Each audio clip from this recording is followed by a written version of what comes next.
Assalamualaikum warahmatullahi wabarakatuh. Perkenalkan, nama saya Salwatata Wasyifa dengan NIM B300240111 Program Studi Ekonomi Pembangunan kelas B.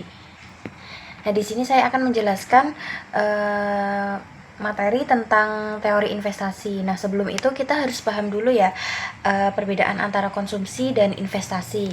Nah, untuk konsumsi itu dia itu memberi manfaat di masa sekarang. Misalnya kita membeli makanan atau pakaian. Nah, sedangkan investasi itu memberikan manfaat untuk masa depan. Nah, contohnya itu perusahaan membeli mesin baru, membangun pabrik, atau membeli kendaraan operasional.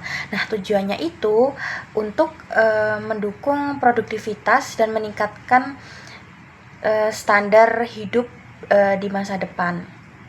Nah, pada investasi ini dia itu memiliki 3 jenis investasi yang penting. Yang pertama itu ada business fixed investment. Ini itu pembelian alat produksi oleh perusahaan seperti mesin, komputer, atau bangunan pabrik. Nah, yang kedua itu ada residential investment, di mana pembelian rumah baru baik oleh penghuni maupun pemilik usaha properti. Nah, yang ketiga itu ada inventory investment, yaitu perubahan stok barang perusahaan seperti bahan baku, barang setengah jadi, dan barang jadi. Untuk ekonomi makro ini biasanya itu fokus pada investasi perusahaan.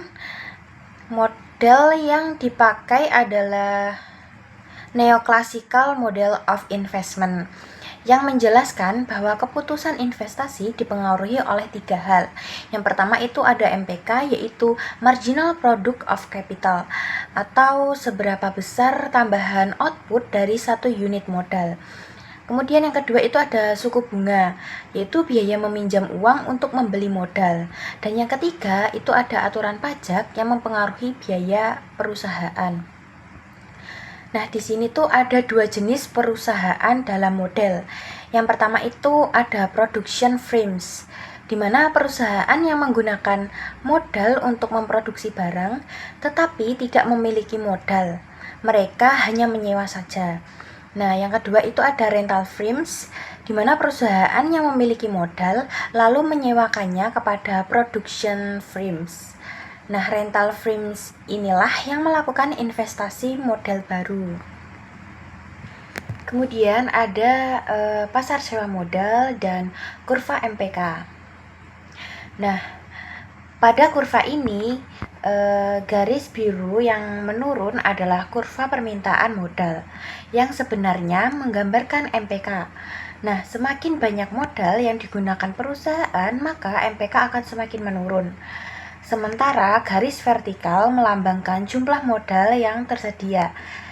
Kemudian titik perpotongan kedua garis menunjukkan harga sewa modal yang seimbang, yaitu ketika MPK sama dengan R per P. Kemudian ada faktor yang mempengaruhi harga sewa modal. Nah, dalam fungsi produksi Cobb-Douglas, MPK dipengaruhi oleh 3 hal. Yang pertama, ketika K turun, MPK itu naik karena modalnya itu jadi langka. Nah, kemudian yang kedua itu ketika L naik, itu MPK juga naik karena lebih banyak tenaga kerja yang bisa memanfaatkan modal. Kemudian yang ketiga itu ada A naik, yaitu A itu teknologi mulai membaik, yaitu MPK itu juga naik karena modal menjadi lebih produktif. Nah, kemudian ada keputusan investasi rental firms, yaitu rental firms akan membeli modal baru jika manfaatnya lebih besar dari biayanya. Manfaatnya adalah pendapatan sewa modal, yaitu R per P. Biayanya disebut cost of capital yang terdiri dari biaya bunga, depresiasi, dan capital loss atau capital gain, atau bisa disebut juga perubahan harga modal. Kemudian ada rumus biaya modal atau cost of capital. Nah, jadi biaya modal terdiri dari 3 elemen. yaitu biaya bunga karena perusahaan harus membayar pinjaman, penyusutan mesin, dan perubahan harga modal. Semua ini menentukan apakah perusahaan mau investasi lagi atau tidak. Selanjutnya ada tingkat keuntungan rental firm atau profit rate, di mana jika profit rate lebih dari 0, investasi menguntungkan, modal akan ditambah. Tetapi jika profit rate itu kurang dari 0, investasi itu dianggap kurang. Jadi modal tidak diganti saat rusak. Kemudian ada gross investment dan net investment. Nah, net investment ini menunjukkan penambahan modal baru. Nah, kalau net investment itu positif, berarti perusahaan itu menambah modal. Sementara gross investment adalah investment ditambah modal yang diganti karena rusak atau aus. Selanjutnya ada corporate income tax atau pajak penghasilan perusahaan. Nah, penghasilan perusahaan itu berpengaruh pada keputusan investasi.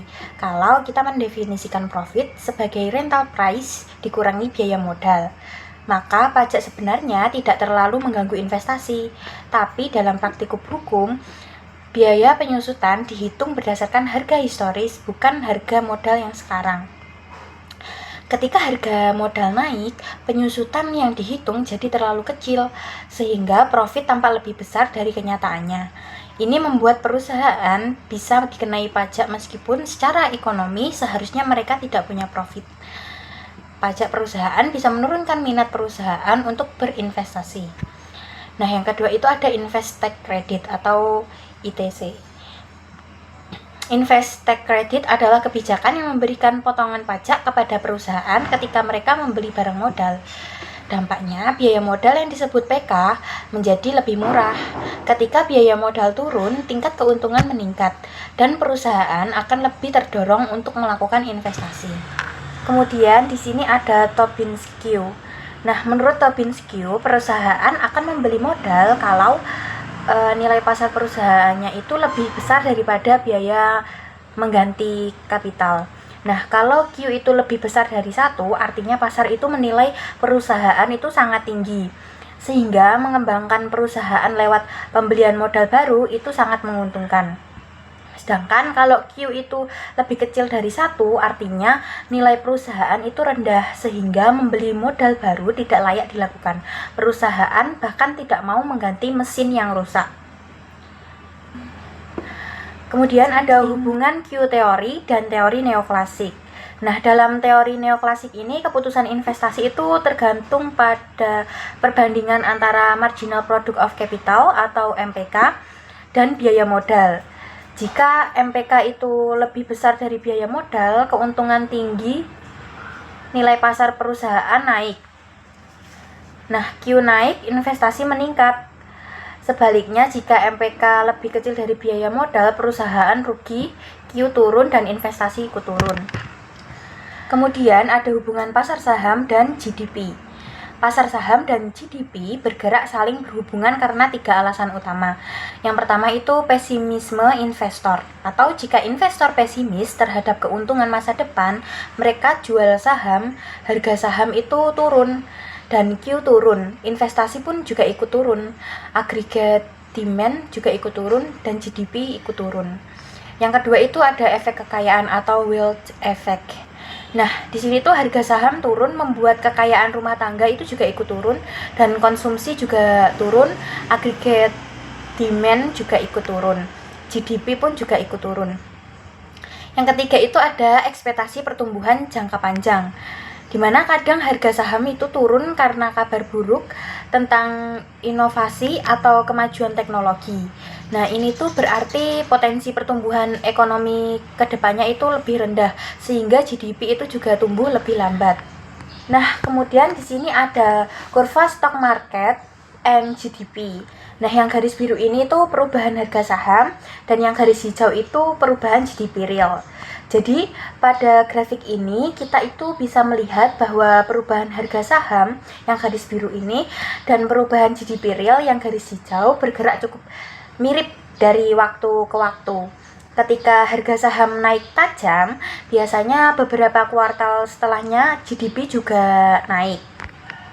Sebaliknya, ketika harga saham turun drastis, seperti pada masa resesi, GDP juga akan ikut menurun. Nah, ini itu menunjukkan bahwa pasar saham itu bisa muncul lebih cepat daripada perubahan GDP, sehingga pasar saham juga cenderung memberi sinyal tentang arah ekonomi. Mungkin sekian penjelasan terkait materi teori investasi yang bisa saya jelaskan. Kurang lebihnya mohon maaf. Wassalamualaikum warahmatullahi wabarakatuh.